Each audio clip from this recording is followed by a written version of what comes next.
Hi guys, how are you today? Happy Sunday everyone. Anyway, maraming nagtatanong sa atin ng mga kababayan natin sa Pilipinas na pwede ba makapasok ang walang IELTS dito sa Canada. Anyway guys, just wait. Nakakain nata ako ng itim. Maraming mga nakakapasok na mga working permit dito sa bansang Canada kahit wala silang IELTS. Pero may advantage at saka disadvantages yan. Kasi kami before, nung pumasok kami sa bansang ito, may mga batch sa amin na may IELTS talaga sa Pilipinas. Kasi usually yung expiration ng IELTS sa Pilipinas is 2 years. Ganon din dito. If I am not mistaken, pero 2 years talaga yun. Kasi ako, 2 beses ako nag-IELTS. First kasi nag-IELTS ako sa Pilipinas and then malapit na siyang ma-expire kaya nag-IELTS ako uli. Kasi required ng agency namin, required ng company namin na mag-IELTS kami. May mga nakapasok din na mga kasabayan namin sa same agency, American agency, na wala din silang IELTS nakapasok dito. And marami rin akong nakikilala dito na iba-ibang agency din sila, wala silang IELTS nakapasok dito. Alam nyo yung advantage niyan is pag nandito na kayo sa bansang Canada, pag mag-a-apply na kayo ng permanent residency, kasi required talaga yung IELTS. If you don't have the IELTS, they will let you take the CELPIP.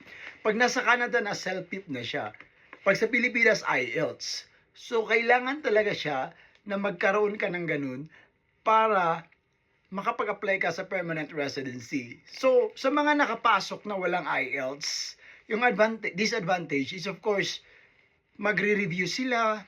It will take time or it will get their time para lang sa CELPIP na pag-review nila. Kasi mahal din yung, it's $250 I guess, or 200, I'm not sure because I wasn't try myself taking CELPIP. So, I have a lot of friends, marami akong mga kaibigan dito, nakilala na nag-CELPIP sila, mahal talaga. And then pagbabagsak ka, exam ka na naman uli. So nagre-review din sila.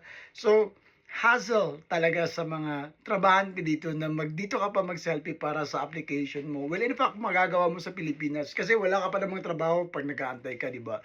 As long as hindi siya expired pagdating dito sa bansang Canada. So yun yung advantage at saka disadvantage na walang IELTS na nakapasok sa bansang ito. Pero maraming nakapasok na walang IELTS, dito na lang sila kukuha ng CELPIP. Pero as what I said, yun na yung mga consequences na mangyayari. Kaya, if I were you, mas maganda talaga na may IELTS na kayo sa Pilipinas para diretso na yung application nyo para sa permanent residency sa bansang ito. So, yun lang, at least nasagot ko yung tanong na pwede ba? Oo, maraming nakapasok na walang IELTS. Pero sa nasabi ko na, yun yung mga pwedeng mangyayari at yun yung mga obstacles na ma-experience mo dito sa bansang Canada. Actually, it's not obstacles but challenges talaga.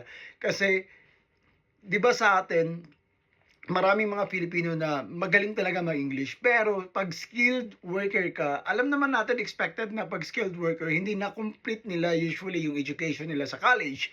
Or meron din na mga na-complete nila. Pero, syempre, pag skilled worker, hindi sila ganun ka galing sa English. So kailangan talaga na mag-review ka kasi. Dati sa Pilipinas yung ginawa ko kahit na professional na ako, gusto ko pa rin na magka-experience ako sa learning center kasi dati 12,000 ata yung bayad namin sa IELTS eh. So pag mabagsak ka, napakamahal.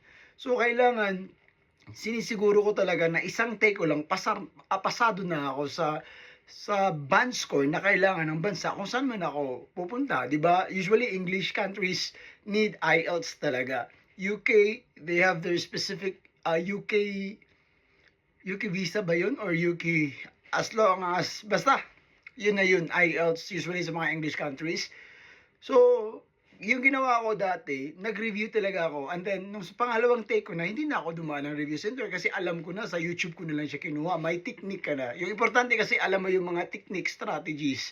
Pero may mga tao din naman nag-self-review lang. Okay lang din naman yun as long as kampante ka na makapasa ka talaga sa pag-take mo. Yun lang naman yung importante, mapasa mo yung mga scores na kailangan sa country na yan. Kasi pag babagsak ka, hindi ka talaga qualified din.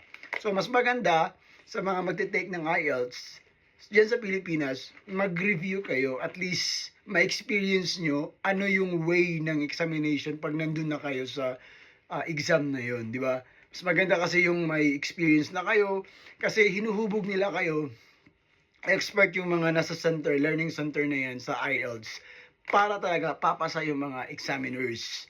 Unlike sa wala kang idea, so mabulaga ka na lang, ganito pala. So mas maganda may preparation ka. So yun lang. Until next time, have a good day everyone. Merry Christmas! Bye-bye!